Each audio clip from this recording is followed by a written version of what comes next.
So ayun mga solid, nagliligpit ako ng mga gamit ko dito and ang gulo-gulo dito, promise. So excited talaga dito sa gagawin namin dito sa pupuntahan namin. And ayan, nakikita nyo na sobrang kalat talaga. Hindi mo makita kung maayos ba yan. So hi guys, good morning, good afternoon. And ngayon kagigising ko lang. Actually naisip ko na ngayon mag-prepare ng mga gamit papuntang Thailand. And actually ang dami kong iniisip kung ano ba yung susuotin ko kasi sobrang pilit doon and sobrang hindi ko alam kung ano ba dapat yung susuotin and gamit ko na sobrang dami yung gulo. So yan, papakita ko sa inyo kung ano yung ginagawa ko mamaya yung delivery. Papakita ko sa inyo mga documents. So ayun guys, I'm preparing now sa mga dadalhin kong documents, mga papel, yung mga ganyan na kailangan sa immigration. And ayan, totally nililinis ko na at kinukuha ko na yung papers ko dyan. And ayan, papakita ko sa inyo yung mga papers ko.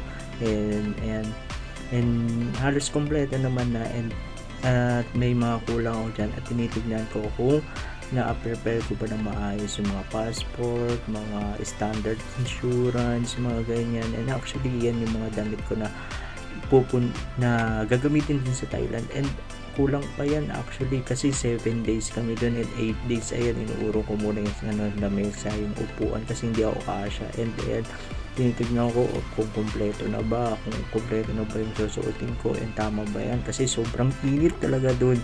And ayan, tinitignan ko kung ilang piraso na ba yung nilagay ko dito. And sa sobrang dami nitong susuotin ko, hindi ko na alam kung tama ba or kulang pa ba to.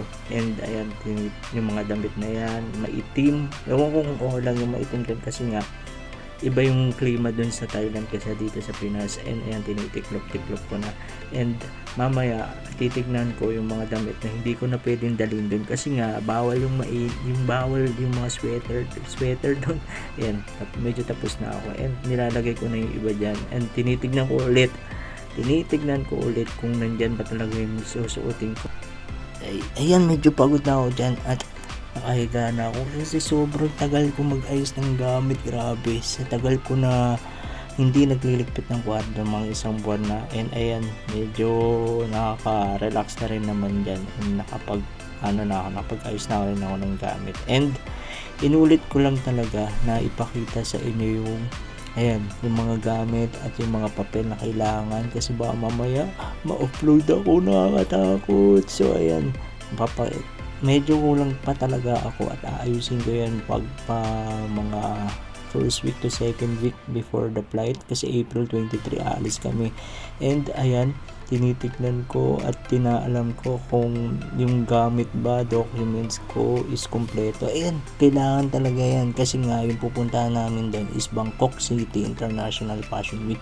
Fashion show siya and kailangan ng mga proof na model ka. Grabe, ang daming papers, nakakatakot. Pero second time ko naman na pumunta dun sa Thailand and medyo kabado pa ng onte pero kaya naman na yan. And ayan, check ko lang din kung nandito na yung iba kasi nga medyo makakalimutin kasi ako. And ang hirap kapag nawalan ka ng document tapos hindi mo nadala and nandun ka na sa part na tatanungin ka na tapos hindi mo dala, offload ka talaga, malala.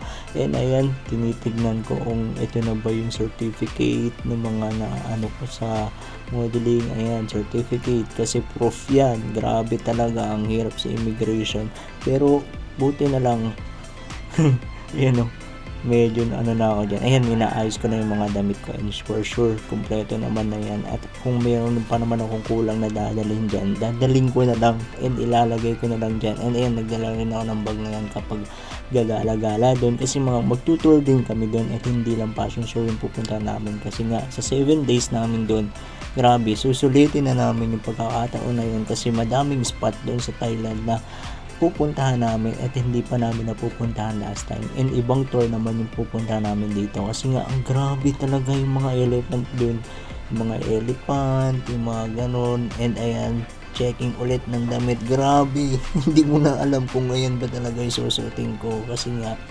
hindi ko alam kung talaga kung pwede yung mga damit na yan. Paulit-ulit na lang ako dito pero malapit na, isang buwan na lang, and excited ako mag-prepare ng gamit na yun kasi ayoko talaga na nabababad ako. Ayan, medyo tapos na ako sa part na yan at inaayos ko na yung maleta, and ayan, sinasara ko na at pasara na ng pasara hanggang sa masara. Ayan, grabe, ayan, excited. And sa mga pupunta ng Thailand and sa mga pupunta na rin doon, kita-kits po tayo. And ayan, bye bye.